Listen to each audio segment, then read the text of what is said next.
Assalamualaikum warahmatullahi wabarakatuh. Kita lanjutkan sesi kedua, membahas tentang kesalahan-kesalahan di dalam sholat. Ada beberapa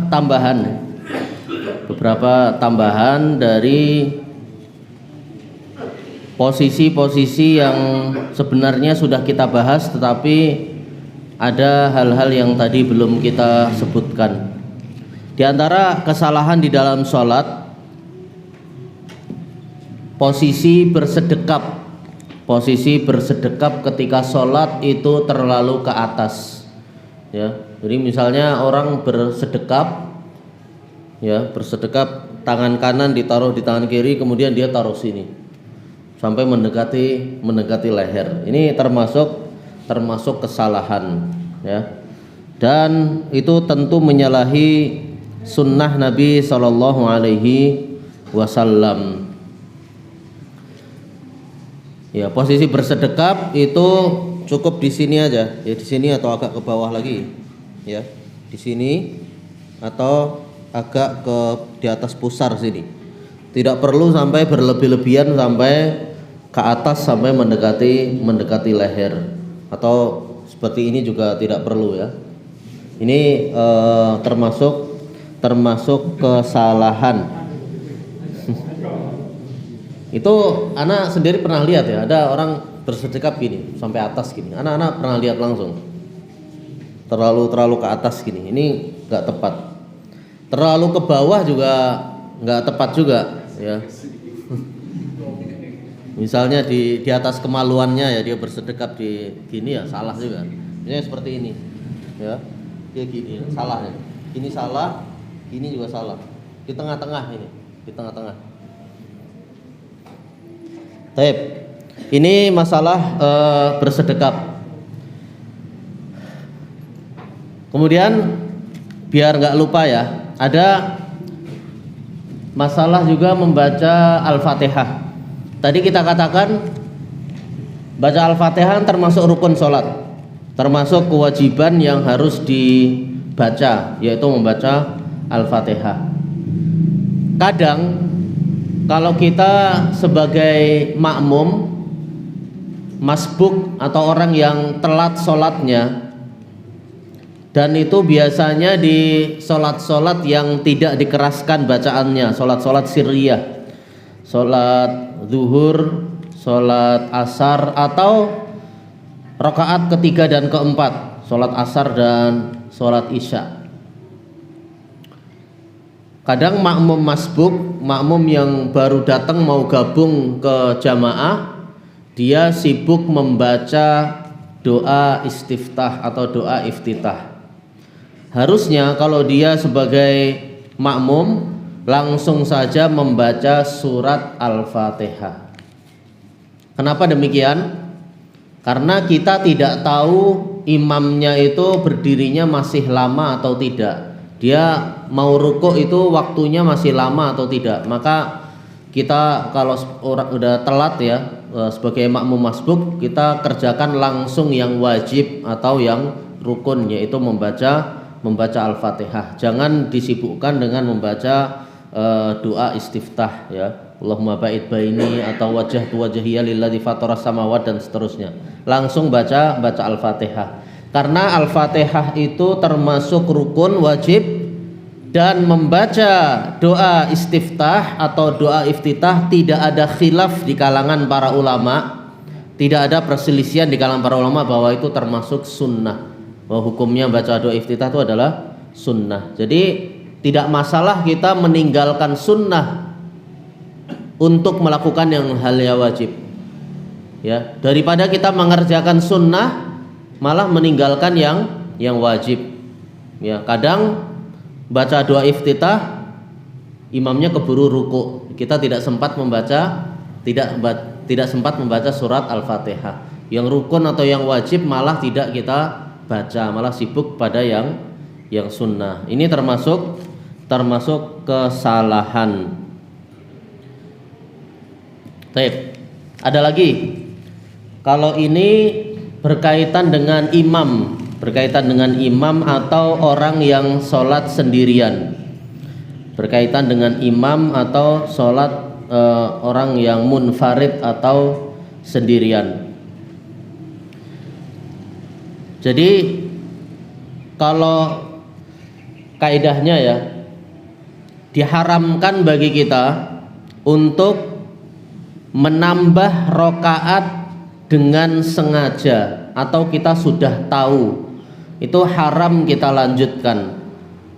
Meskipun pada awalnya lupa, tetapi kemudian kita ingat bahwasanya kita telah menambah rokaat, maka haram untuk kita lanjutkan. Seorang imam atau kalau kita sholat sendiri, kemudian kita sudah 4 rokaat, ya harusnya kan kalau sudah 4 rokaat di akhir kan duduk tasyahud kemudian salam, tapi dia berdiri lagi karena lupa. Berarti berdiri lagi di rokaat yang kelima. Sudah terlanjur berdiri. Apa yang harus kita lakukan? Lanjut atau duduk? Duduk, ya. Karena haram hukumnya menambah rokaat dengan sengaja.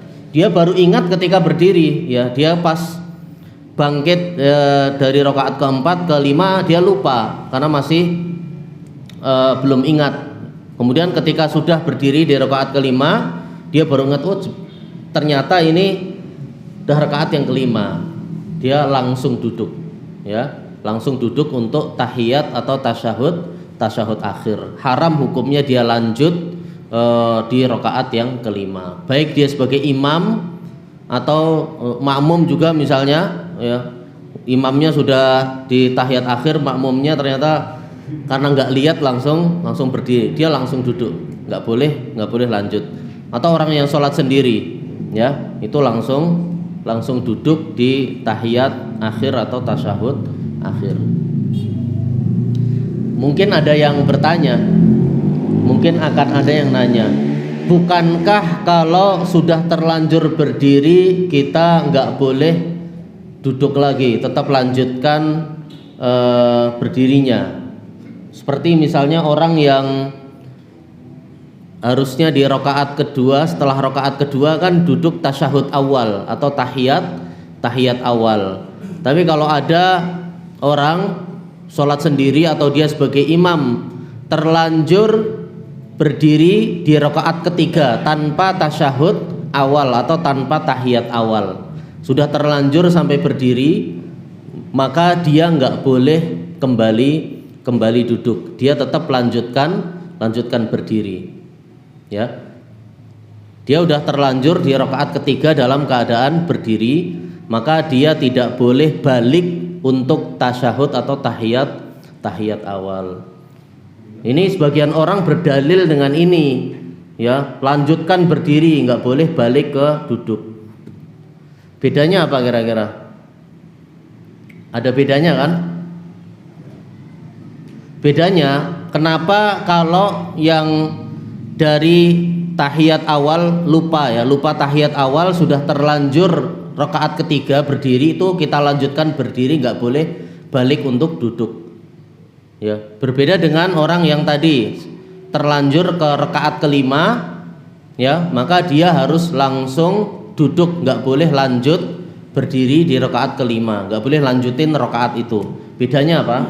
Bedanya adalah karena kalau yang pertama yaitu dia lupa tasyahud awal, ya, tasyahud awal itu hukumnya adalah sunnah atau minimal sebagian ulama bilang wajib, dan kalau lupa itu boleh atau ditambal dengan sujud sahwi, digantikan dengan sujud sahwi. Itu kalau lupa tasyahud awal atau tahiyat awal.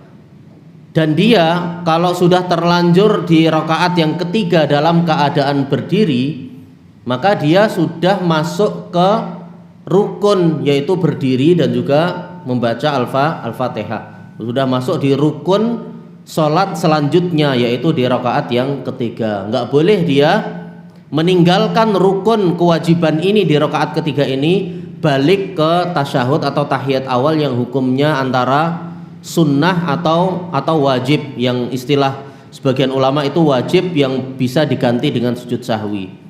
Ya, itu nggak boleh seperti itu. Nggak boleh meninggalkan rukun untuk melakukan yang sunnah atau yang wajib. Berbeda dengan orang yang tadi terlanjur di rakaat yang kelima, ya, maka dia harus langsung duduk untuk tasyahud dan tahiyat akhir. Karena kewajiban dia saat ini adalah tasyahud dan tahiyat akhir. Haram hukumnya untuk menambah rakaat dengan sengaja ketika dia ingat, ya. Jadi itu bedanya, itu beda antara permasalahan yang pertama dan yang kedua. Itu masih ada kadang sebagian orang bertanya, ya, apa perbedaan kedua masalah tadi. Baik. Sekarang kita lanjutkan. Jadi dalam konteks yang ketiga, kalau berjamaah dan kemudian makmumnya mengingatkan panono tetap berdiri. Imamnya tetap lanjut berdiri. Haram hukumnya untuk duduk balik ke tasawuf awal, nggak boleh. Udah terlanjur berdiri soalnya. Jadi peringatannya diapakan kalau berjamaah dan artinya kan tahiyat awal. Kemudian imamnya berdiri kan jamaah makmumnya mengingatkan panono gitu kan. Itu apakah lanjut? Tetap lanjut berdiri, nggak boleh balik duduk. Makmumnya harusnya mengingatkannya ketika mau berdiri itu, bukan udah terlanjur berdiri baru diingatkan. Ini telat itu peringatannya. Tapi belum bangkit masih boleh ya? Ya, kalau dia baru mau berdiri terus langsung duduk lagi boleh. Tapi kalau udah terlanjur berdiri tegak gini, nggak boleh balik lagi untuk tahiyat atau tasyahud awal.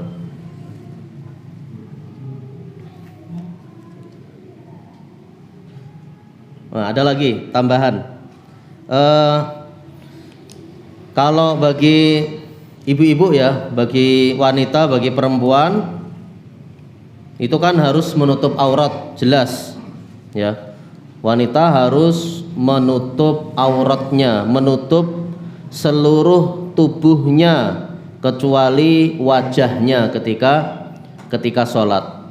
Jadi yang boleh dibuka, yang boleh untuk tidak ditutup bagi perempuan, bagi ibu-ibu itu adalah wajahnya. Adapun anggota tubuh yang lain itu harus ditutup, termasuk kedua telapak kaki. Kedua telapak kaki itu tidak boleh kelihatan, ya. Kata Nabi SAW, la yaqbalullahu salata haidin illa bi khimar. Allah tidak menerima salat wanita yang telah haid, telah balik, kecuali dengan memakai kerudung yang menutupi auratnya. Dan juga Nabi SAW juga mengatakan al-mar'atu aurah, wanita itu adalah aurat. Kemudian ada orang yang bertanya kepada Ummu Salamah, istri Nabi SAW. Orang tadi bertanya, pakaian apa yang digunakan wanita saat sholat? Maka Ummu Salamah menjawab, tusalli fil khimari wad dir'i as-sabiq idza ghayyaba zuhura qadamaiha. Ia sholat dengan khimar, dengan kerudung, dan juga baju kurung. Baju kurung itu yang menutup dari atas sampai kaki, sampai telapak kaki, yang panjang menjulur, yang menutupi punggung kedua telapak kakinya. Jadi semua anggota tubuh wanita termasuk telapak kaki itu harus ditutup kecuali wajahnya.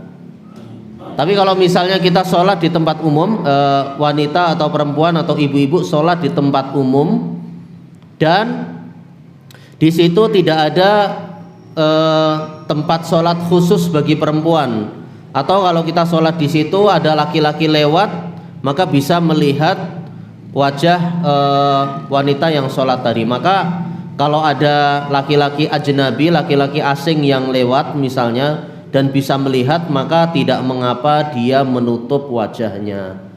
Tapi kalau misalnya sholat sendirian di rumah atau di tempat khusus wanita, ada penutupnya, ada sutrohnya, ada pembatasnya, maka wajah itu tidak boleh ditutup. Ini tentang wanita atau perempuan ya, atau ibu-ibu. Sekarang laki-laki juga wajib menutup aurat. Aurat laki-laki adalah antara apa? Pusar sampai lutut. Ini aurat laki-laki yang harus ditutup. Artinya antara pusar sampai lutut itu jangan sampai kelihatan. Jangan sampai kelihatan, dan juga jangan sampai terlalu tipis, transparan. Kita mungkin mencela wanita atau perempuan yang bajunya tipis atau bajunya transparan atau membentuk lekuk tubuhnya. Maka berlaku juga larangan ini bagi laki-laki. Ya. Kalau dia pakai celana, ya, memang antara pusar sampai lutut tertutup, tetapi celananya kalau sangat ketat, sampai-sampai kalau dia sholat, ya, kalau celana ketat ya, itu kalau sholat itu pantatnya atau bokongnya itu akan kelihatan atau sangat-sangat membentuk, ya, maka itu juga tidak dikatakan menutup aurat, ya, karena sampai membentuk lekuk tubuhnya. Jadi para ulama, terutama para ulama kontemporer ya, para ulama kontemporer itu membenci atau tidak menyukai celana pantalon atau bantolun. Bantolun itu celana-celana ketat. Itu kalau orang-orang nyebutnya pantalon ya, celana pantalon. Boleh pakai celana, tapi syaratnya adalah tidak ketat. Jangan sampai ketika rukuk maupun sujud itu kelihatan auratnya antara pusar sampai lutut.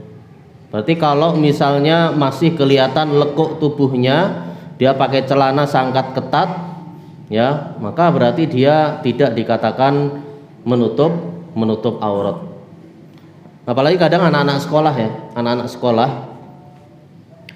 itu kalau celananya ketat atau bajunya juga ketat, ketika dia rukuk dan sujud kadang ininya belakang ini, baju belakangnya kadang ke atas gini, kemudian ini melorot ke bawah celananya, sampai kadang kelihatan celana dalamnya, CD-nya dari belakang. Itu berarti dia tidak menutup auratnya.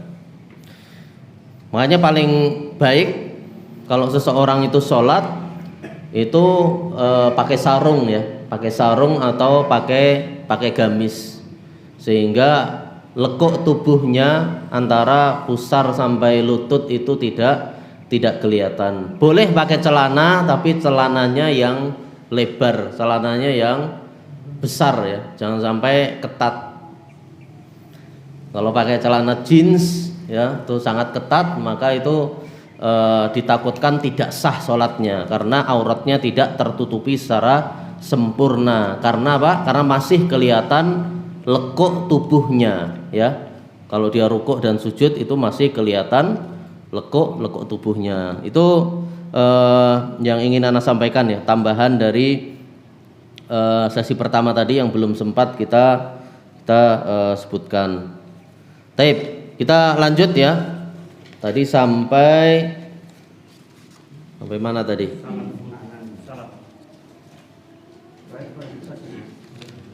Salam, ya, sampai salam kalau nggak salah. Ketenangan di garis akhir. Setelah seseorang itu tasyahud, dia membaca tasyahud akhir atau tahiyat akhir, sholawat kepada Nabi SAW. Kemudian dia berdoa sebelum salam. Setelah berdoa sebelum salam, maka dia mengucapkan salam, ya, mengucapkan salam. Bagaimana posisi ketika salam? Maka tangan itu tetap diam, ya, tangan itu tetap diam, tangan kanan di atas paha kanan, tangan kiri di atas paha kiri. Dan yang menoleh ketika salam itu hanya wajahnya saja.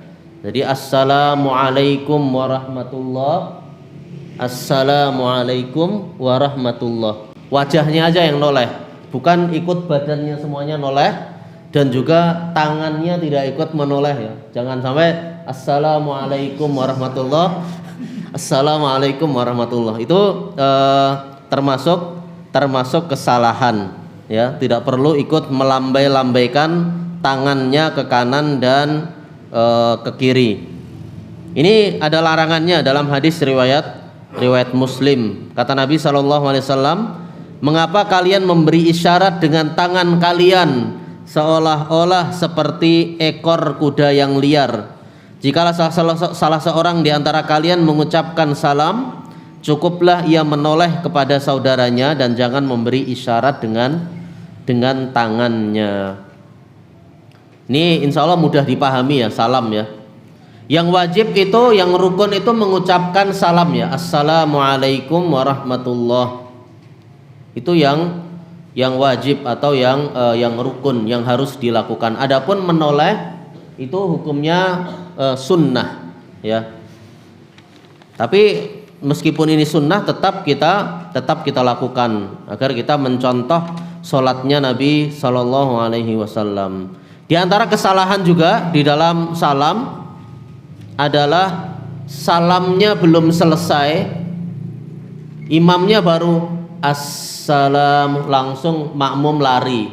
Biasanya anak-anak kecil, ya, kalau ada pembagian nasi bungkus sedekah Jumat baru assalam, belum selesai langsung lari berebut nasi bungkus atau sedekah Jumat. Atau orang-orang dewasa juga ada.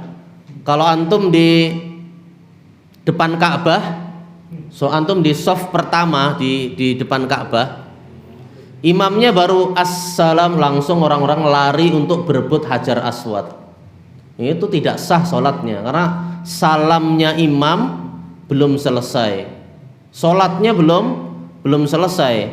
Kata Nabi SAW, wa tahliluha at-taslim, ya, sholat itu bisa selesai itu dengan taslim, mengucapkan salam. Harus selesai dulu imam mengucapkan salam, baru makmumnya itu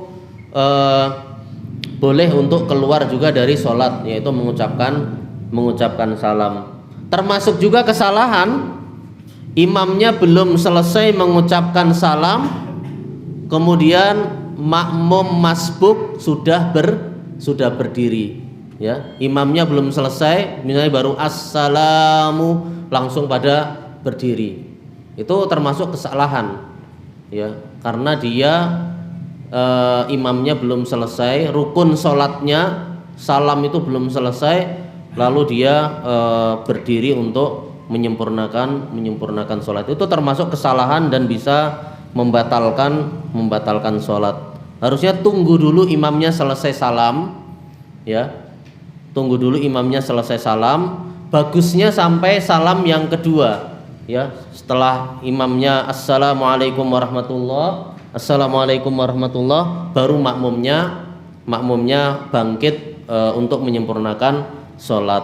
Atau kalau dia mau keluar masjid, mau rebutan Hajar Aswad, mencium Hajar Aswad, atau anak-anak kecil mau ngantri, maka tunggu imam sampai selesai salam yang kedua. Jangan buru-buru, ya. Kalau imamnya belum selesai salam, ya, takutnya sholat kita tidak sah atau tidak diterima. Taib. Kemudian di slide selanjutnya ini ada beberapa larangan di dalam sholat karena menyerupai hewan. Jadi para ulama telah mengumpulkan larangan-larangan dalam sholat karena hal tersebut menyerupai hewan, dan ini disebutkan di dalam hadis-hadis Nabi Sallallahu Alaihi Wasallam. Di antaranya yang pertama, adalah seseorang itu sujud seperti menderumnya unta.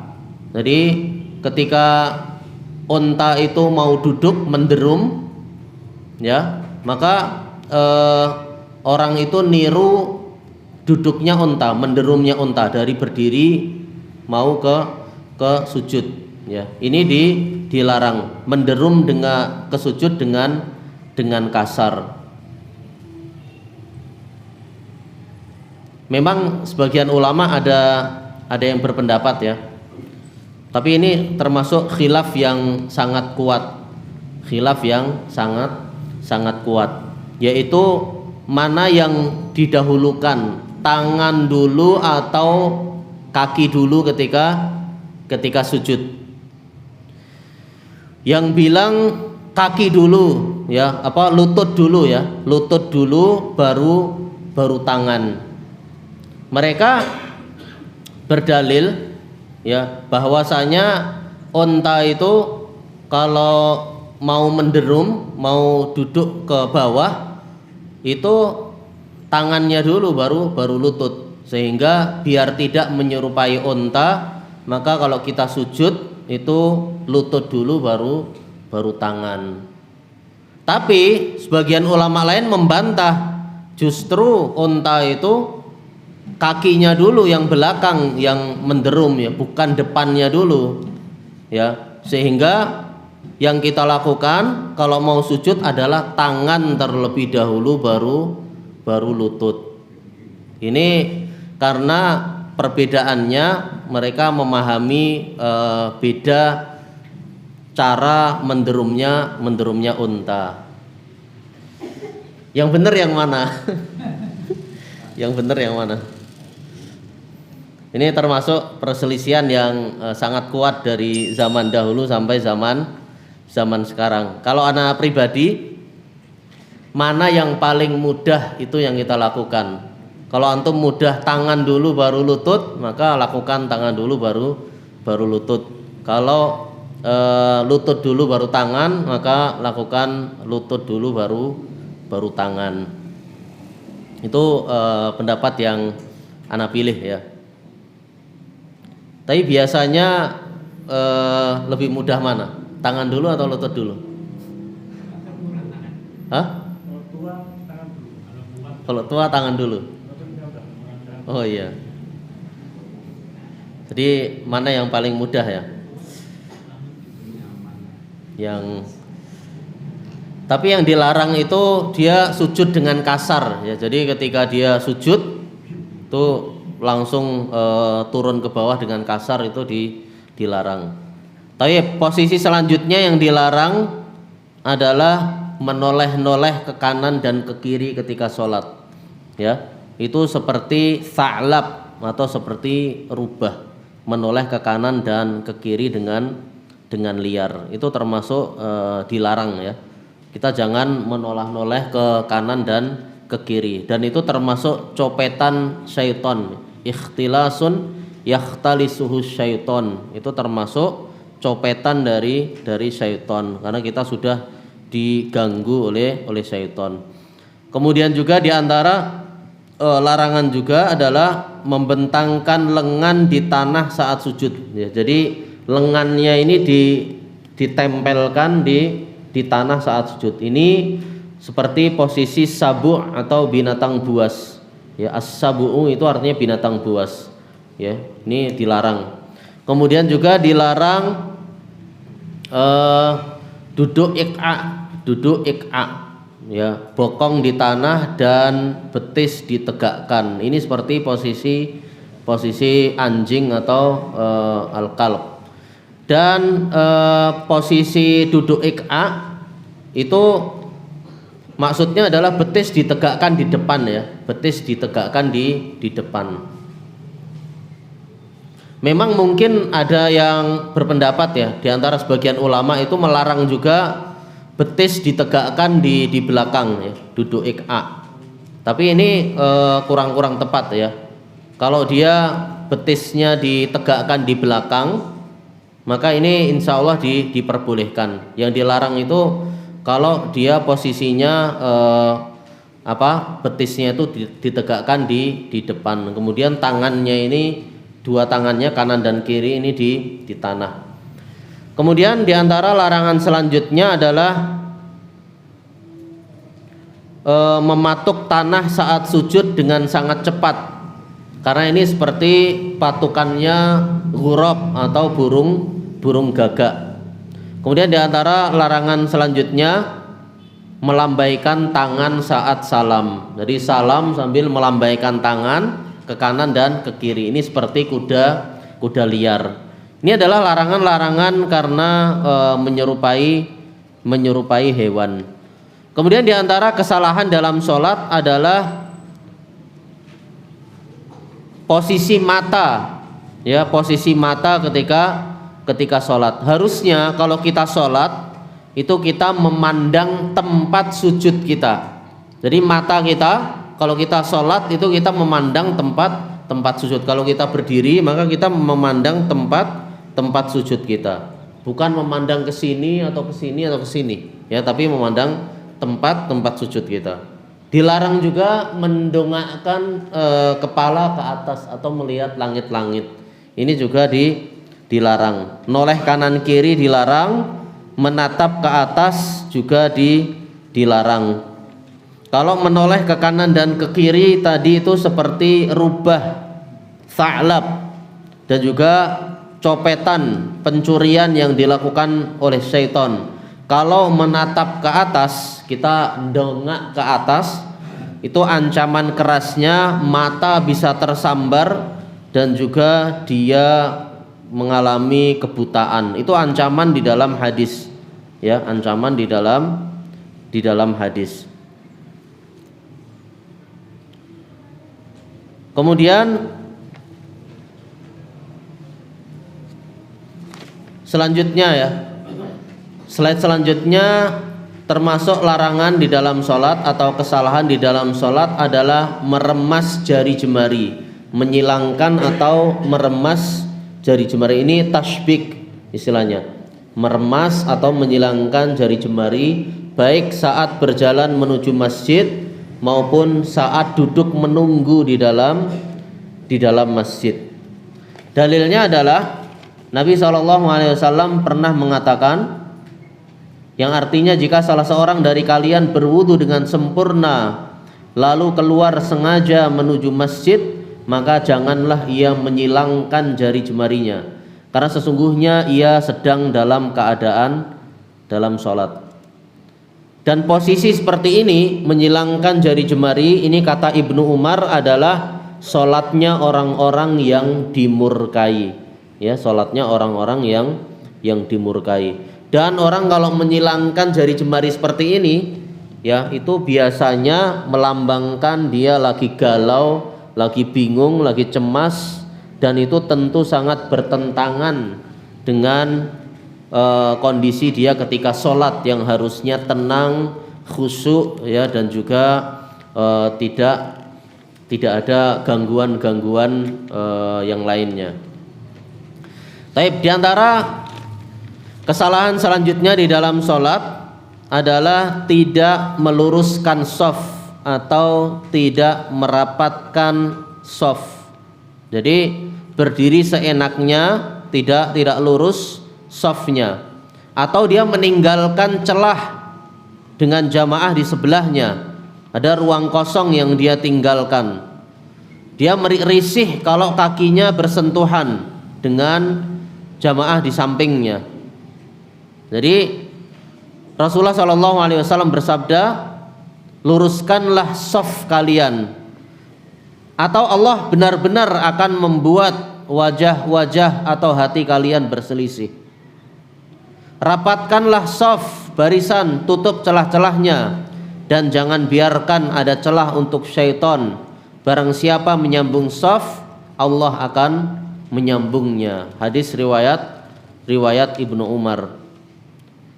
Dan ini hadis Ibnu Umar dan diriwayatkan oleh Imam Ahmad. Jadi perkara shaf ini menandakan persatuan kaum muslimin. Orang kalau shafnya tidak lurus, shafnya renggang-renggang, ya tentu mungkin di kehidupannya juga mereka berselisih dan juga tidak bersatu. Taib. Kemudian yang terkait juga dengan sholat jamaah, di antara kesalahan adalah mendahului imam dengan sengaja, ya, mendahului imam, musabaqatul imam, mendahului gerakan imam dengan sengaja, maka sholatnya bisa batal. Harusnya kalau kita sebagai makmum itu kita mengikuti imam. Kita mengikuti imam, ya. Imam sebagai pemimpin, ya, dia melakukan gerakan-gerakan sholat, baru kita ikut. Bukan kita mendahului imam, atau kita bersamaan dengan imam, ya.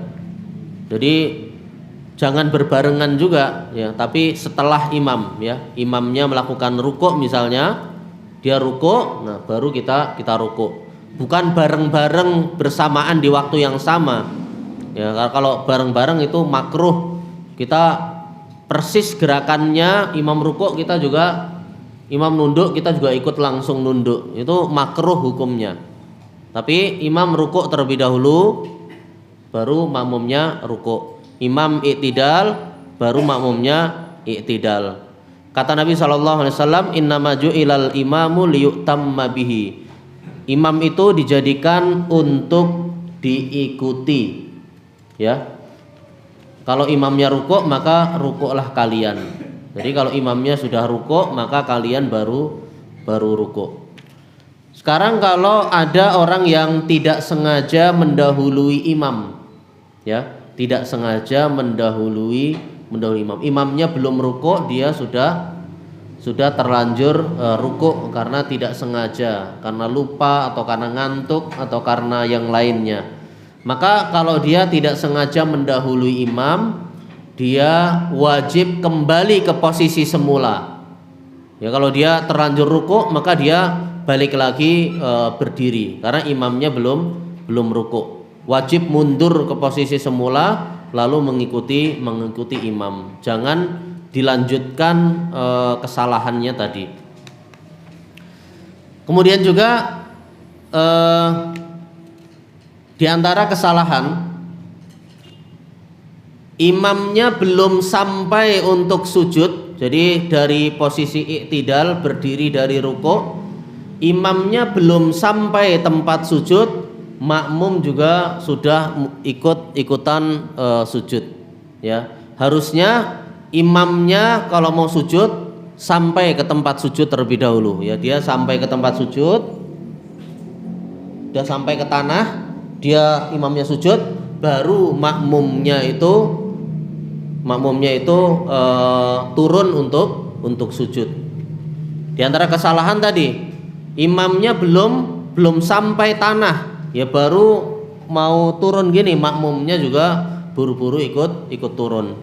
Itu ada di hadis Nabi SAW, dalam hadis riwayat Al-Bara' bin Azib yang diriwayatkan oleh Imam Bukhari, kami tidak menundukkan punggung kami hingga Rasulullah SAW benar-benar telah sujud di lantai.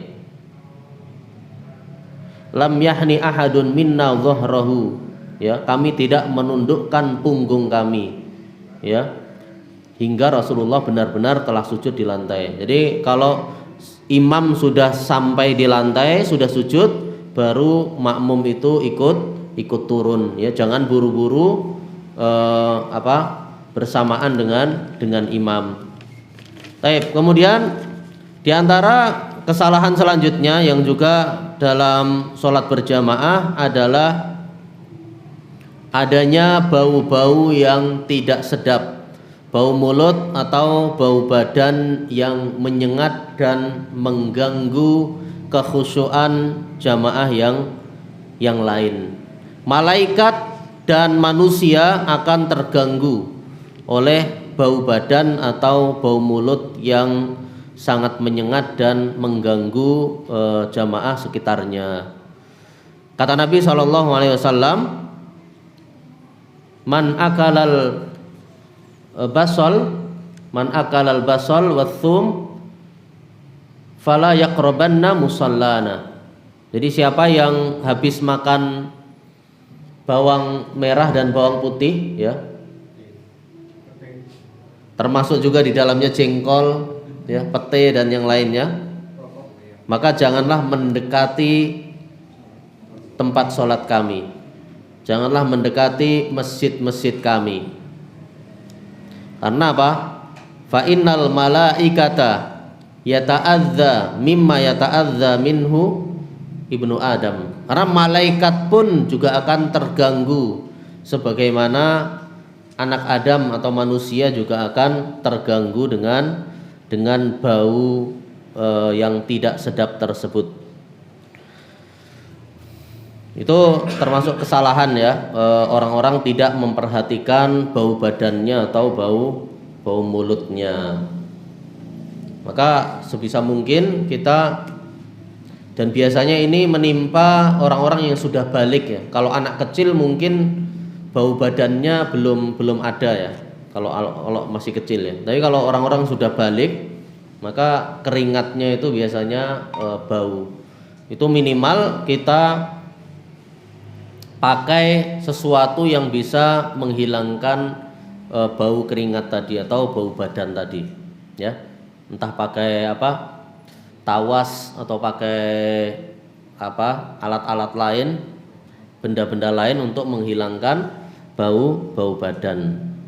Itu wajib kita lakukan agar tidak ada bau badan kita dan mengganggu jamaah yang sholat di masjid.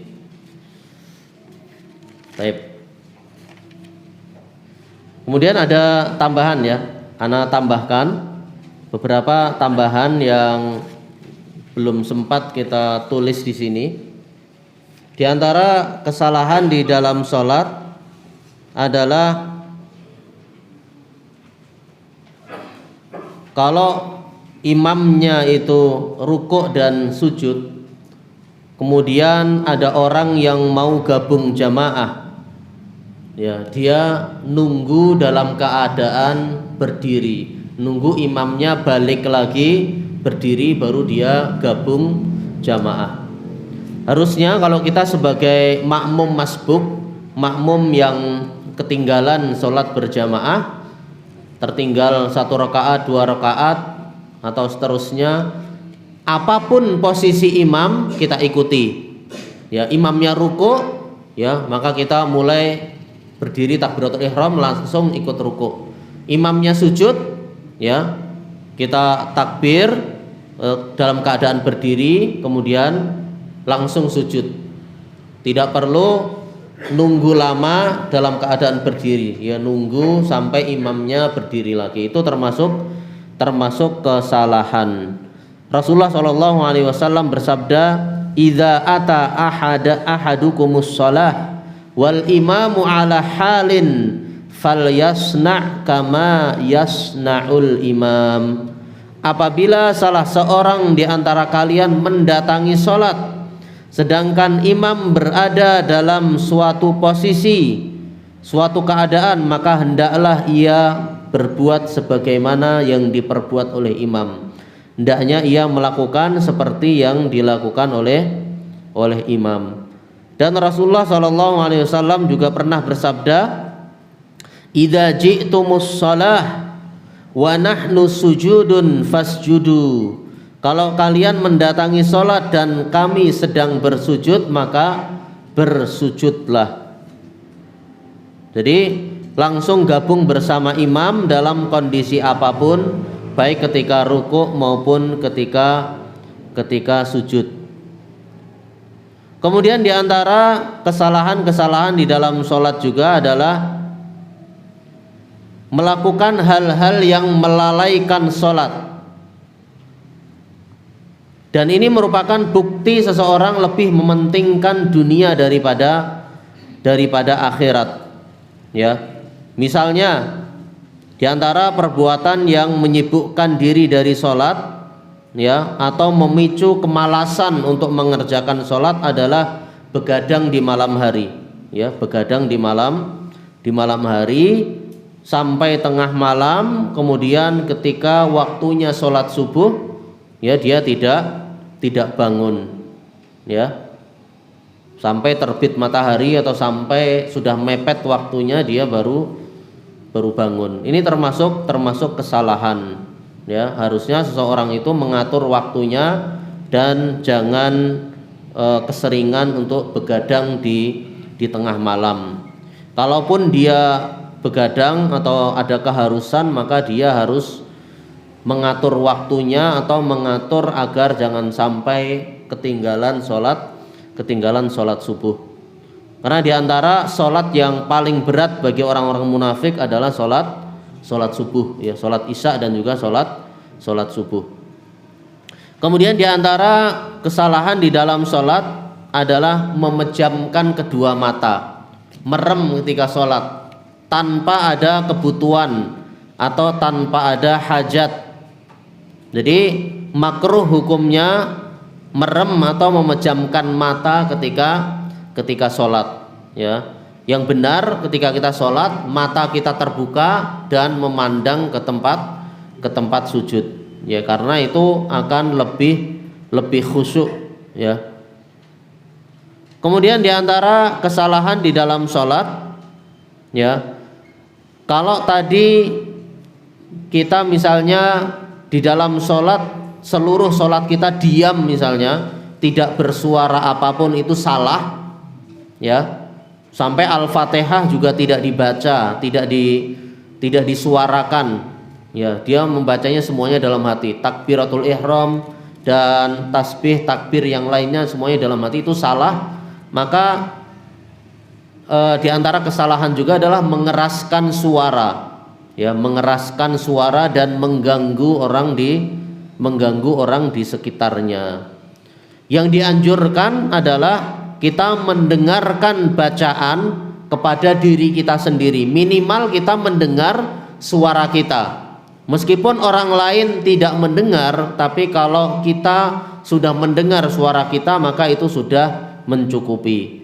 Tidak perlu kita keras-keras sampai mengganggu jamaah di sekitarnya, ya. Kalau kita misalnya baca Al-Fatihah, kita sebagai makmum, ya tentu kita tidak boleh keras-keras membacanya sampai mengganggu jamaah di samping kita. Kemudian diantara kesalahan di dalam sholat juga adalah tidak menaruh perhatian untuk mempelajari hukum-hukum sholat, ya, tidak perhatian di dalam mempelajari hukum-hukum sholat, ya. Jadi hukum-hukum sholat itu ada hal-hal yang harus diketahui. Misalnya syarat-syarat sholat, rukun-rukun sholat, kewajiban-kewajiban sholat. Kalau kita sebagai makmum, maka kita pelajari hukum-hukum kita sebagai makmum. Hukum-hukum sujud sahwi itu wajib untuk kita pelajari, karena setiap hari kita mengerjakan sholat. Kalau orang posisinya sebagai imam, maka dia mempelajari hukum-hukum seputar sholat jamaah dan hukum-hukum seputar dia menjadi imam. Ini harus dipelajari dan hukumnya fardu ain. Hukumnya fardu ain, mempelajari hal-hal yang berkaitan dengan kewajiban-kewajiban ketika sholat, ya. Kalau dia lalai atau dia menyepelekan hukum ini, bisa jadi dia akan jatuh pada kesalahan-kesalahan di dalam sholat atau pembatal-pembatal di dalam sholat tanpa dia sadari. Kemudian yang terakhir di antara kesalahan di dalam sholat adalah wanita mendatangi masjid, ya, datang ke masjid dengan memakai perhiasan dan juga wewangian. Ini termasuk kesalahan. Wanita boleh untuk sholat ke masjid, tetapi tidak boleh untuk menimbulkan fitnah. Kita sebagai laki-laki, kita sebagai suami misalnya, tidak boleh melarang seorang wanita kalau dia ingin berjamaah di masjid. Tetapi wanita yang diperbolehkan untuk sholat jamaah di masjid jangan sampai menimbulkan fitnah dengan cara memakai wewangian atau memakai memakai perhiasan, atau dia menampakkan kecantikannya dan menimbulkan fitnah bagi laki-laki lain. Rasulullah Shallallahu Alaihi Wasallam bersabda, ayyumamra'atin asobat bukhuran fala tashhadanna ma'ana al-isya al-akhirah. Wanita mana saja yang memakai asap wewangian, bukhur itu seperti dupa, asap wewangian, jadi asap tapi wangi, maka janganlah ia menghadiri sholat isya akhir bersama kami. Dan kata Nabi SAW dalam hadis riwayat Muslim, idza kharajat ihdakunna ilal masjid fala taqrabanna tiba. Apabila salah seorang di antara kalian kaum wanita keluar menuju masjid, janganlah sekali-kali memakai wewangian, ya, jangan sampai menimbulkan fitnah, ya. Ini mungkin yang kita bisa bahas pada hari ini tentang kesalahan-kesalahan di dalam sholat. Sudah hampir jam 11 ya. Selanjutnya kita mungkin buka sesi tanya jawab ya. Kalau ada pertanyaan atau ada yang kurang jelas mungkin bisa disampaikan. Fadhol.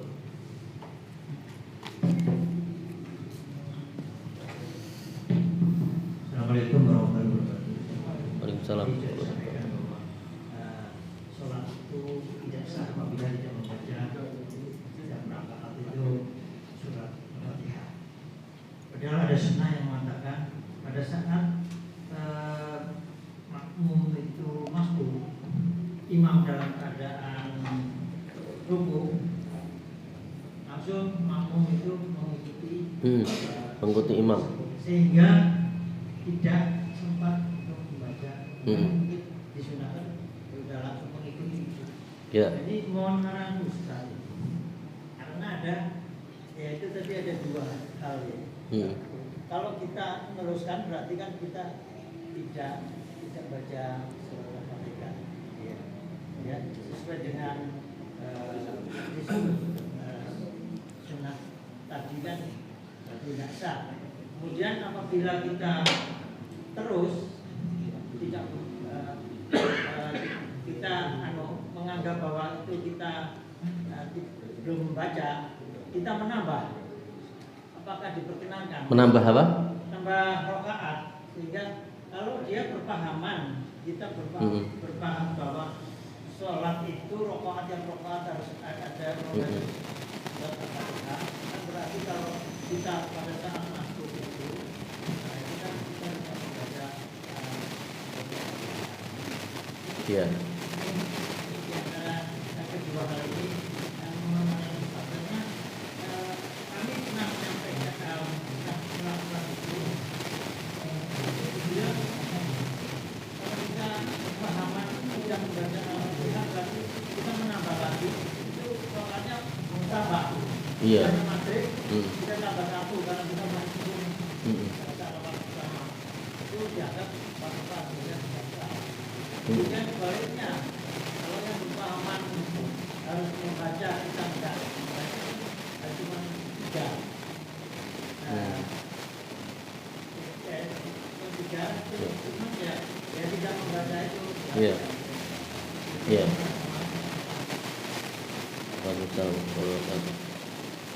Jadi di hadis kan disebutkan ya, la sholata liman lam yaqra bi Fatihatil Kitab. Tidak sah sholat bagi orang yang tidak membaca surat Al-Fatihah. Hadis ini umum dalam ilmu usul fikih, itu umum, lafadz yang umum. La sholata itu adalah redaksi umum, tidak sah sholat apapun ya. La sholata itu kalau kita bedah dari ilmu nahwu atau ilmu usul fikih, itu la an-nafiyah lil jinsi. La an-nafiyah lil jinsi itu yufidul umum, berfaedah umum. Setiap sholat apapun itu tidak sah kalau orang tidak membaca surat Al-Fatihah. dan ternyata di sana ada dalil-dalil yang khusus. Contohnya apa? Yaitu ketika salah seorang sahabat Nabi Shallallahu Alaihi Wasallam mendapati Nabi sedang ruku. Kemudian sahabat tadi, ya, dia posisi agak di belakang, dia telat ya, dia masbuk. Kemudian dia tentunya dia takbir dalam keadaan berdiri ya, terus langsung gabung jamaah dengan cara ruku ya. Jadi di hadis itu dijelaskan ya, sahabat tadi kalau nggak salah namanya itu Abu Bakrah kalau nggak salah namanya Abu Bakrah. Jadi dia gabung, misalnya imamnya di sini, kemudian dia masih agak jauh, dia langsung rukuk gini sambil jalan gini. Tapi dia di awal dia udah rukuk, udah benar berdiri, kemudian rukuk, terus langsung gabung seperti ini. Apa kata Nabi Shallallahu Alaihi Wasallam? Ya. Di hadis tersebut dijelaskan bahwasanya sholat orang ini sah, tapi jangan diulangi. Maksudnya jangan diulangi itu jangan terburu-buru, ya, jangan terburu-buru gabung jamaah sampai seperti itu, lari-lari gabung jamaah imam, ya. Tapi posisi dia gabung jamaah ketika imam rukuk, dia langsung ikut rukuk, itu tetap sah ya. Dan batasan seseorang dapat jamaah, dapat 1 rakaat adalah selama imam itu masih rukuk. Itu dalilnya hadis Abu Bakrah kalau nggak salah ya. Itu adalah hadis yang khusus. Dan di dalam kaidah ilmu usul fikih, kalau ada dalil yang umum kemudian ada dalil yang khusus, maka dalil yang khusus ini mengkhususkan yang umum. Berarti bagi makmum yang masbuk mendapati imamnya ruku, dia tidak wajib membaca surat Al-Fatihah. Gugur kewajibannya membaca surat Al-Fatihah. Seperti itu. Jadi tidak ada masalah ya, tetap dia dapat 1 rakaat tadi. Jangan nambah rakaat ya, jangan nambah rakaat gara-gara berdalil tidak baca Al-Fatihah. Itu nanti sholatnya jadi 4 rakaat nanti kalau maghrib ya.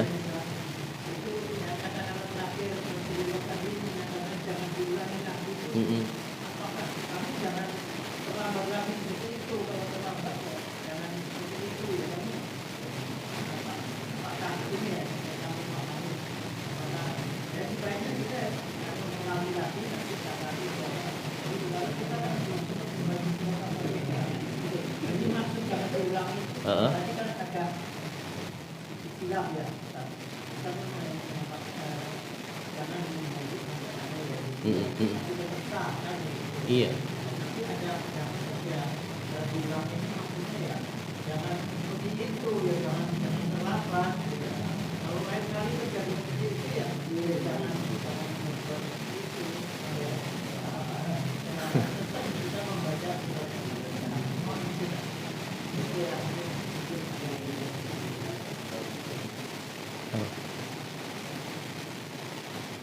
Enggak, ini sholat tadi yang Nabi Sallallahu Alaihi Wasallam itu tetap menghukumi sahabat tadi sah sholatnya.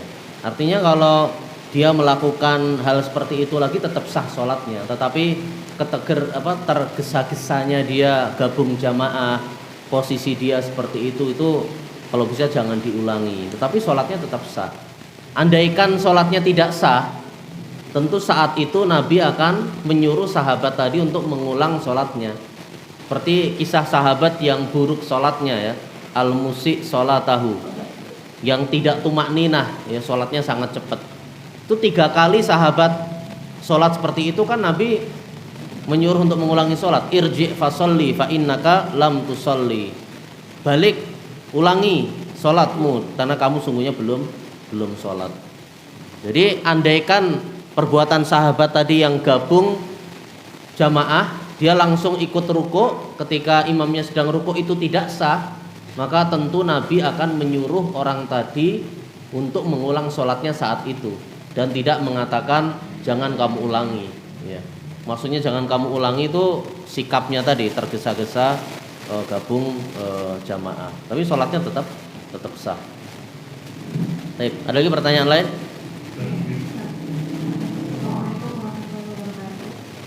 Assalamualaikum warahmatullahi wabarakatuh.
Harus tanah atau apa?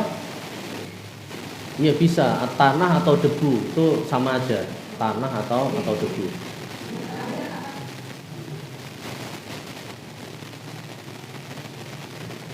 Yang terakhir,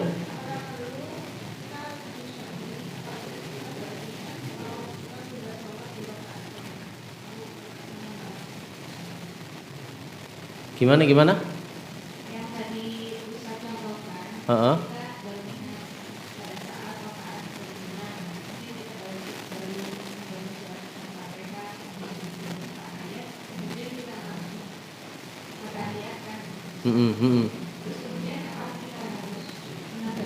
Iya, sujud sahwi, tetap sujud sahwi, karena kita menambah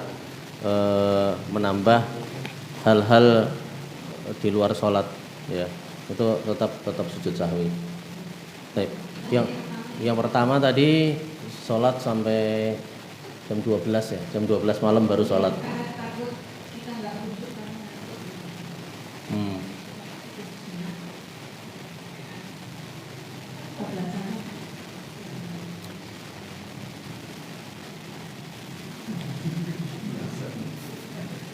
Selama ada udzur syar'i, ya, selama ada udzur syar'i dan ada alasan-alasan yang dibenarkan, maka selama itu masih di dalam waktunya maka tidak mengapa. Tapi sebenarnya para ulama itu membagi, ya, waktu-waktu sholat itu ada. Kalau di madhab Hambali, ini anak sampaikan madhab Hambali, ya, karena lebih mudah untuk memahami, untuk memahami waktu sholat. Di madhab Hambali disebutkan waktu itu ada dua. Yang pertama adalah waktu ikhtiyari dan yang kedua adalah waktu yang darurah, waktu yang darurat. Waktu ikhtiyari itu seperti apa? Waktu ikhtiyari itu waktu yang bebas, waktu yang kita tidak tidak terburu-buru, tidak waktu yang bukan darurat, waktu yang normal, waktu yang normal.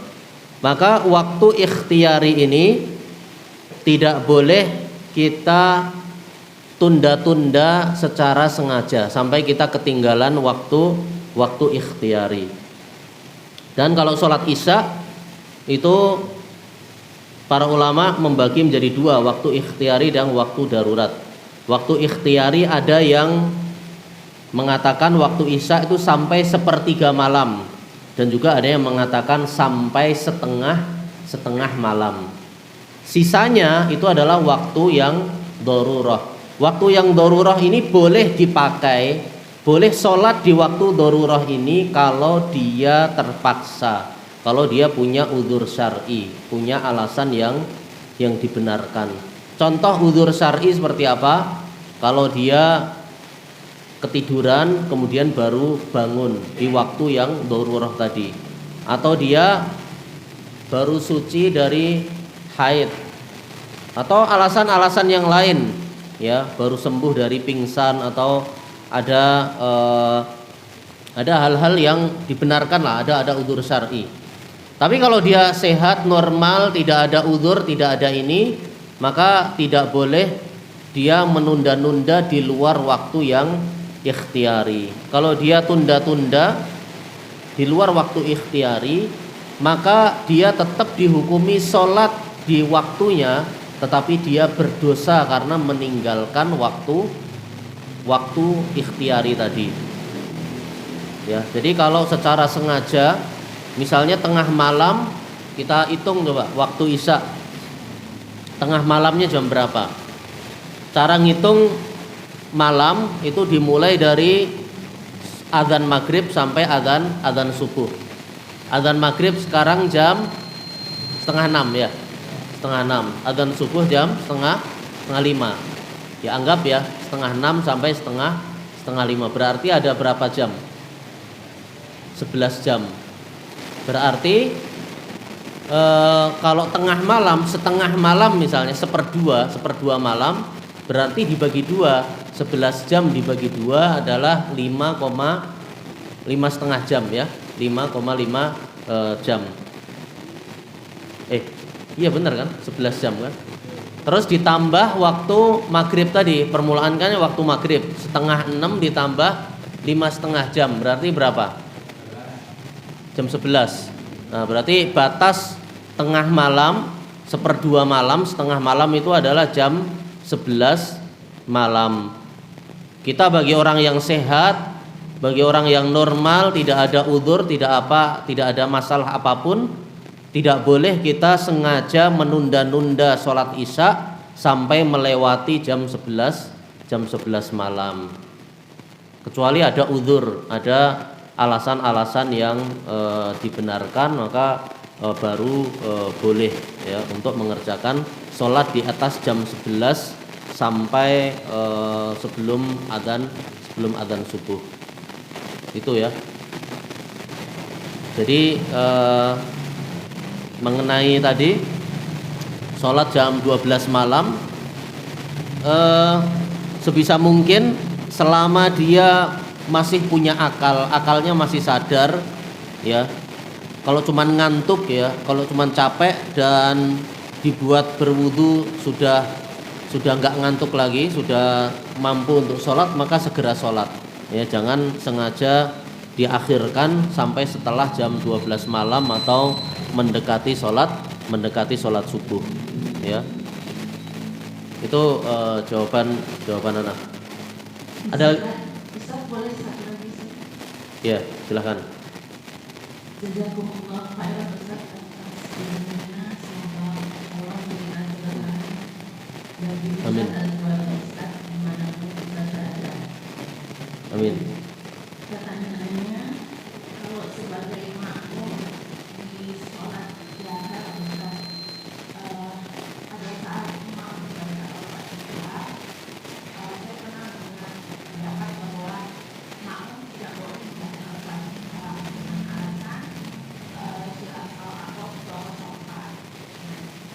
Apabila imam tidak memberikan jeda bagi makmum untuk membaca Al-Fatihah,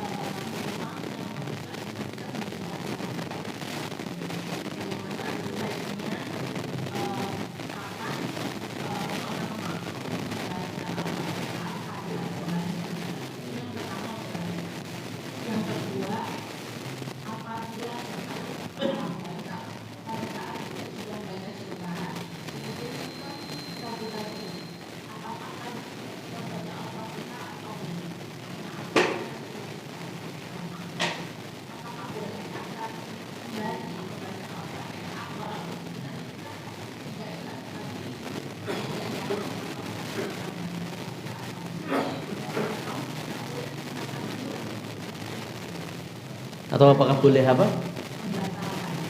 Membatalkan.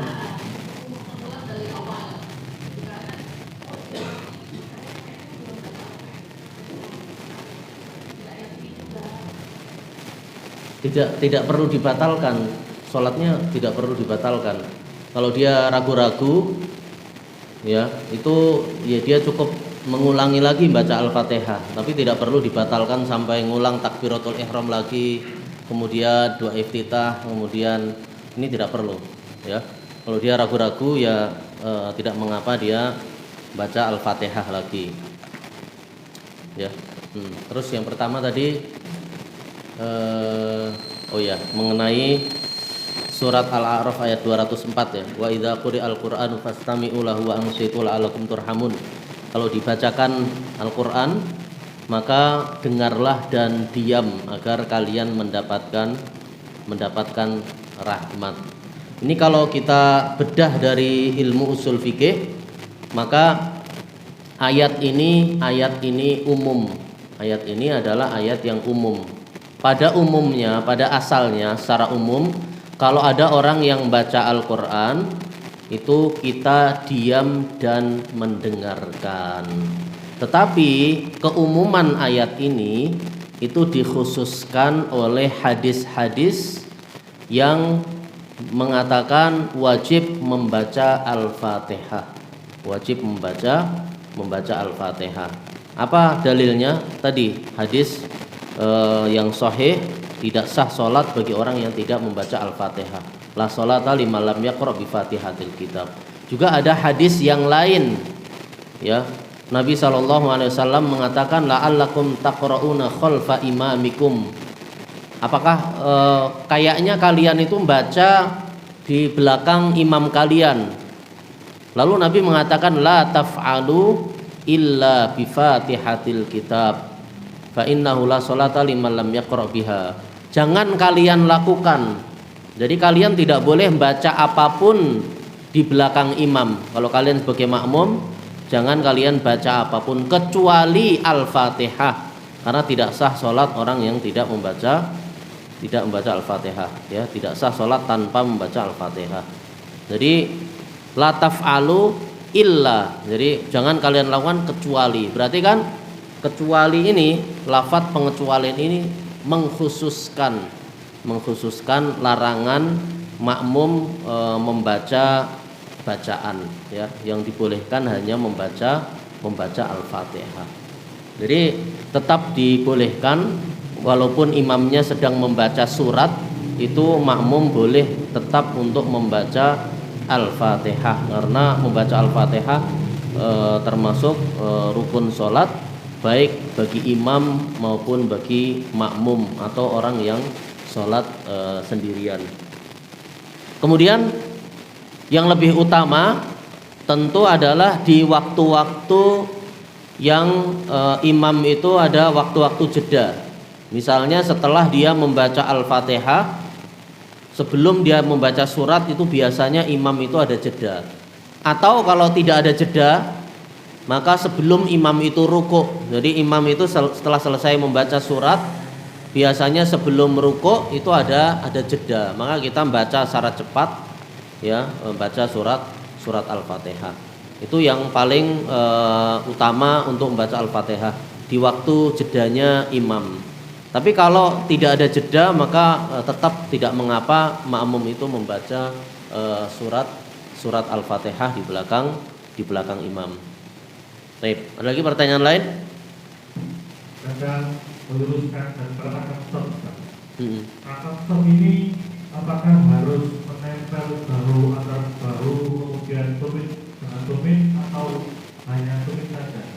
Kemudian gimana kalau nempelnya itu? Karena kan yang nempel itu ujung jarinya atau jemaah, bukan tumitnya ini. Kadang bahu ini tidak nempel, tapi kita ngejar yang samping itu sampai akar kakak. Terus arahnya itu kan ke tengah, Pak. Kalau kanan atau kiri kita nggak rapat dengan kita, kan ada celah di situ. Yang dapat resikonya siapa? Jadi intinya itu rapat ya, intinya itu rapat. Kakinya itu rapat ya. Tidak disyaratkan bahu ketemu bahu atau tumit ketemu tumit. Karena orang kan beda-beda ya. Ada orang yang tinggi, gemuk, ada orang yang kurus, ada orang yang pendek kan. Nggak selamanya kanan kiri kita bahu ketemu bahu kan, tumit ketemu tumit. Intinya rapat ya, intinya rapat meskipun bahu tidak menempel bahu atau tumit tidak menempel tumit. Intinya rapat ya, tidak ada ruang kosong di situ. Kita usaha untuk merapatkan soft kita di kanan dan kiri itu kita rapatkan. Tapi kalau misalnya kita sudah berusaha merapatkan soft, meluruskan soft, ternyata kanan kiri kita tidak mau ya, kita rapatkan malah dia lari atau kakinya malah menjauh ya, maka itu resiko dia, itu kesalahan dia. Kita sudah berusaha merapatkan, meluruskan, tapi ternyata dia yang tidak mau, maka itu kesalahan dari orang yang di samping kita. Ada lagi pertanyaan lain? Terima kasih. Ada 2 pertanyaan saya. Pertama tentang masbuk tadi. Untuk makmum yang terlambat setelah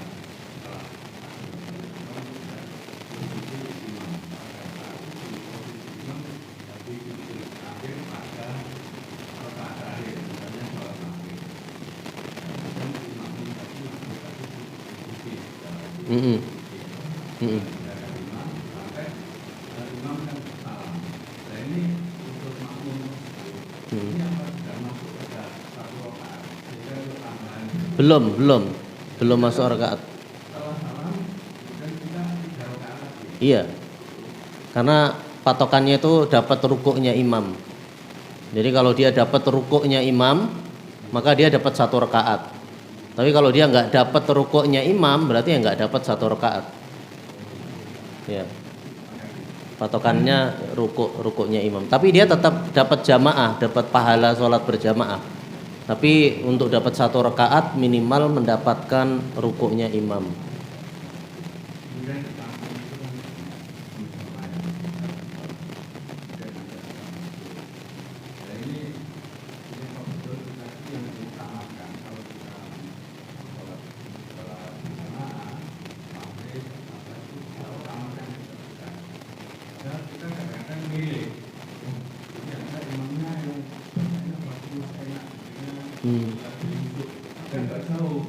Nah ini dilema itu gimana?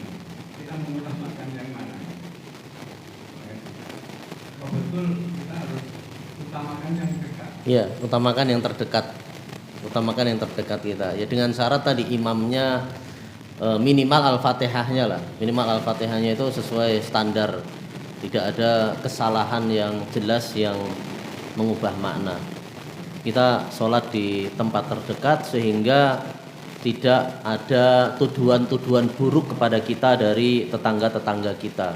Ya, kita tetap menjalin hubungan yang baik dengan tetangga terdekat kita dan kita sholat di masjid yang terdekat. Baik, lagi pertanyaan lain? Sudah? Jam berapa berarti?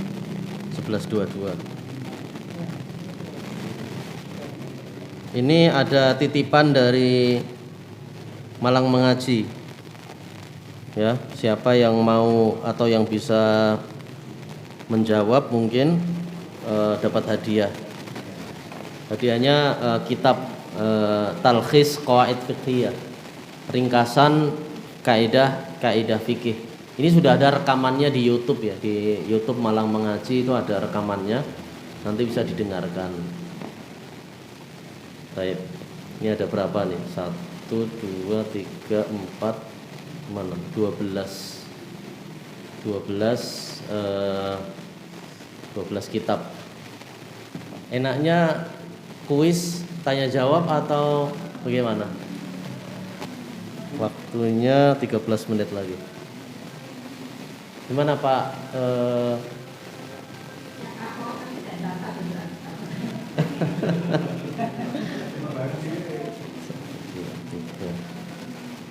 Nggak apa-apa ya, kita kasih tanya jawab ya. Kita kuis ya. 6 bapak-bapak, 6 ibu-ibu. Baik. Ana tambahin hadiahnya.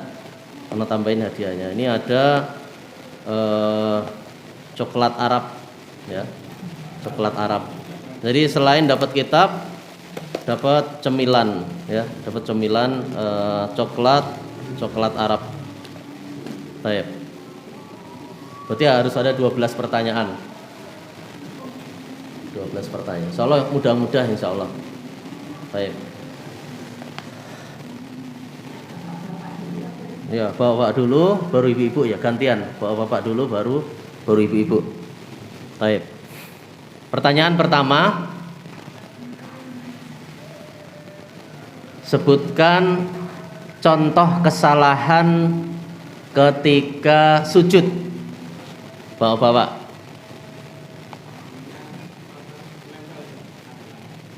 Menempel apa? Oh, menempel ke lantai semua. Ya, Masya Allah. Fadol. Silahkan. Kasih ke bapaknya. Buat ibu-ibu ya. Ada ini kan, ada panitianya di sana yang milih ya, yang tercepat ya. Buat ibu-ibu, sebutkan contoh kesalahan sholat dalam rukuk. Ketika seorang rukuk ada kesalahan. Punggung tidak lurus, Ustaz, agak ke atas atau tidak lurus ya. Punggung tidak lurus ya. Baik, betul. Masya Allah. Pertanyaan selanjutnya Bapak. Sebutkan 3 saja rukun sholat. Jadi rukun sholat kan banyak, sebutkan 3 saja. Niat, takbiratul ihram sama mengucapkan Al-Fatihah. Masya Allah. Fadol. Sekarang gantian ibu-ibu. Sebutkan 3 saja rukun sholat selain niat, takbiratul ihram sama baca Al-Fatihah. Selain itu.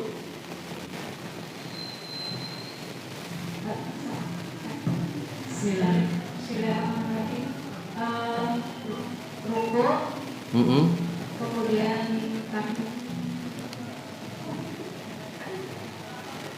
baik jawab Ustaz. Nggak apa-apa. Nanti kalau dua-duanya benar nanti dapat hadiah semua.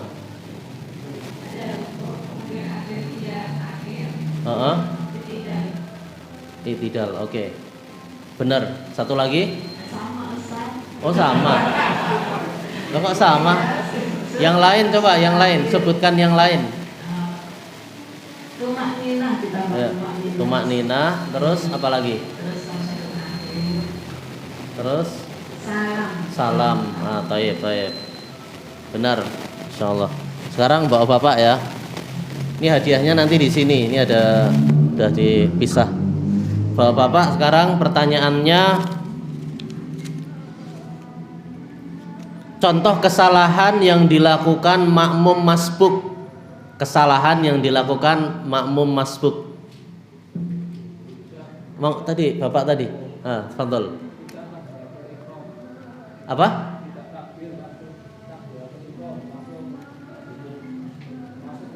Oh, langsung rukuk ikut imam ya, tanpa takbiratul ihram.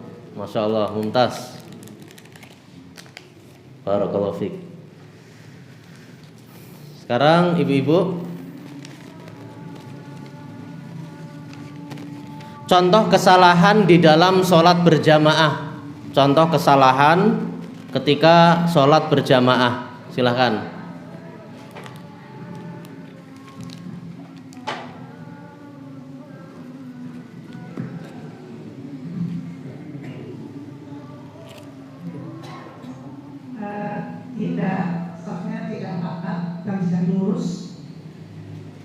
Softnya tidak rapat ya, tepat, benar.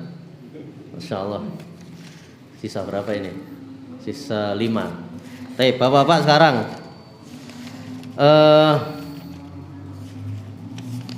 tadi kita sebutkan perbuatan-perbuatan yang menyerupai hewan di dalam sholat. Coba contoh, sebutkan contohnya, perbuatannya apa, menyerupai hewan apa? Monggo.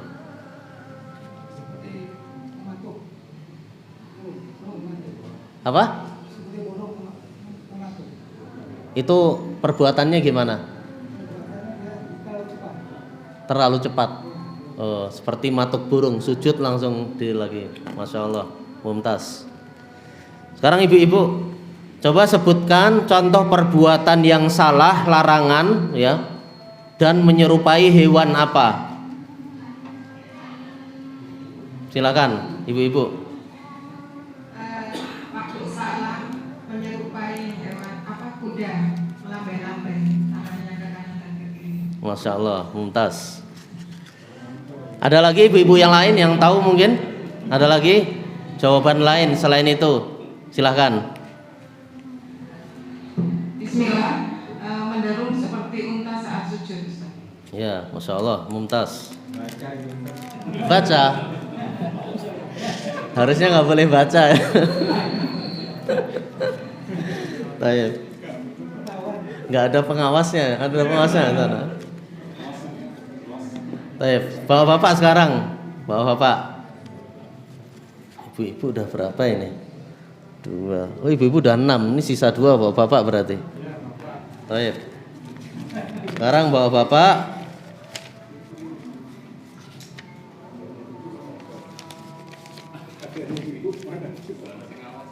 Hah? Ini 6. Ini udah 6 ya. 1, 2, 3, 6. Sip.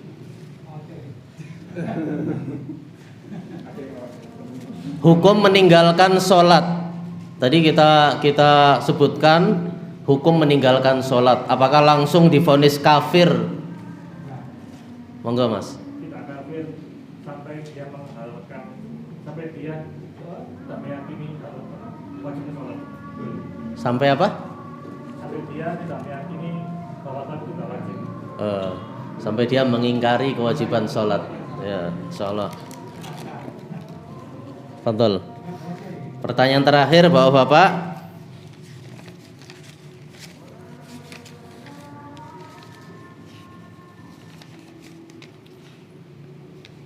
Yang gampang aja. Sebutkan 3 saja sunnah-sunnah di dalam sholat. Sunnah-sunnah di dalam sholat, banyak banget, puluhan ya sunnah-sunnah di dalam sholat. Apa saja sunnah-sunnah di dalam sholat? Yang lain. Sunnah di dalam yang hukumnya sunnah. Tadi juga sudah kita bahas ya. Ada beberapa kita sebutkan ini hukumnya sunnah ya. Ada di belakang nggak ada? Oh, yang belakang, fadhal. Apa? Tahiyat pertama. Oke, taib. Terus yang oh ya, Masya Allah, mumtaz, barakallahu fiik. Taib. Ada tambahan lagi? Ada yang mau disampaikan? Tidak ada ya? Udah dapat tadi kan? Oh belum, nggak jawab tadi ya.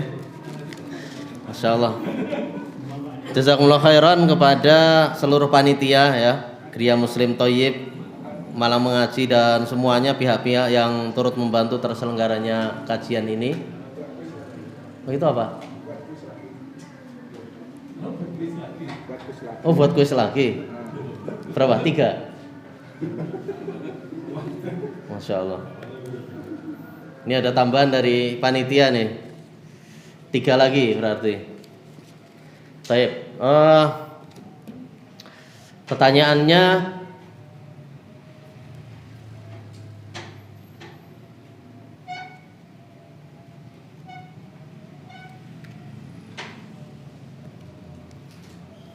berikan contoh kesalahan ketika seseorang itu berdiri. Jadi ketika berdiri dalam sholat, nah itu ada kesalahan. Apa contoh kesalahan ketika seseorang berdiri dalam sholat? Silakan bapak-bapak. Siapa duluan tadi ya? Antum. Tidak terlalu tegak, belum terlalu tegak. Belum terlalu tegak. Iya, tidak melanjutkan gerakan berikutnya. Ya, taib. Fadhal. Pilih mana nih? Silakan. Ibu-ibu sekarang ya. Sekarang ibu-ibu berikan contoh kesalahan dalam sholat ya. Ketika seseorang itu membaca ya. Ketika seorang itu membaca itu ada kesalahan yang terkait dengan bacaan. Apa contoh kesalahannya?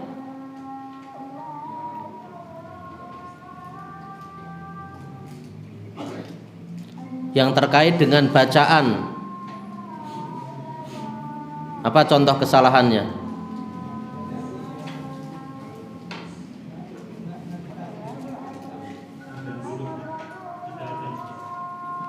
Oh ya.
Baik, ibu-ibu gimana? Ada jawaban? Contoh kesalahan ketika seorang itu membaca bacaan ketika sholat apa?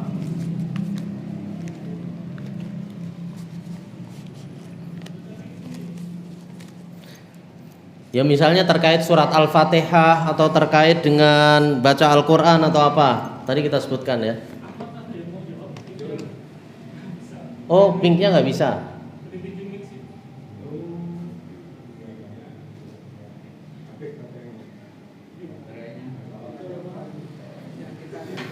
Pinjemin ini mic-nya ini. Sampai nggak?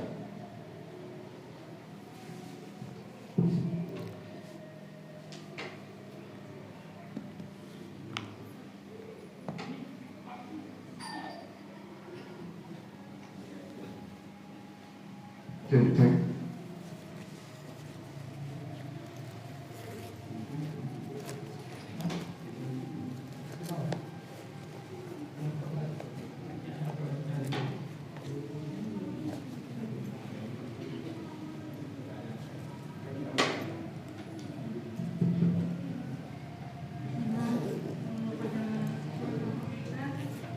Kau baca iya nggak pakai tasjid Ustaz. Apa? Iya karena dulu nggak pakai tasjid iya. Oh iya, tepat, masya Allah. Ketika baca Al-Fatihah ya, iya karena budunya nggak pakai tasdid. Nanti dikasih ke ibu-ibu ya. Satu lagi, ini ibu aja juga sekalian ya. Sebutkan contoh kesalahan sholat ketika seseorang itu tasyahud atau tahiyat, atau dia salam ya, ketika tasyahud, tahiyat atau salam. Apa contoh kesalahannya?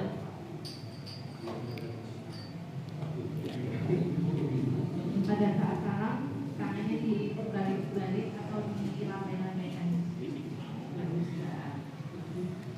Tadi kayaknya udah disebutkan tadi ya. Ada lagi contoh yang lain, contoh yang lain. Kan gerak-gerakan apa ketika assalamualaikum warahmatullahi wabarakatuh. Lambe-lambe.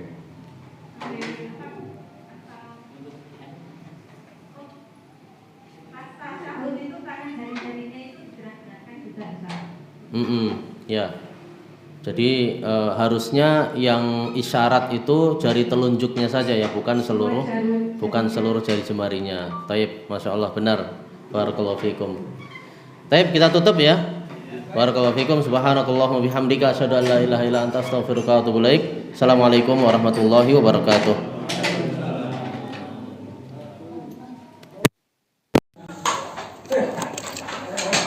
Ganti coklat.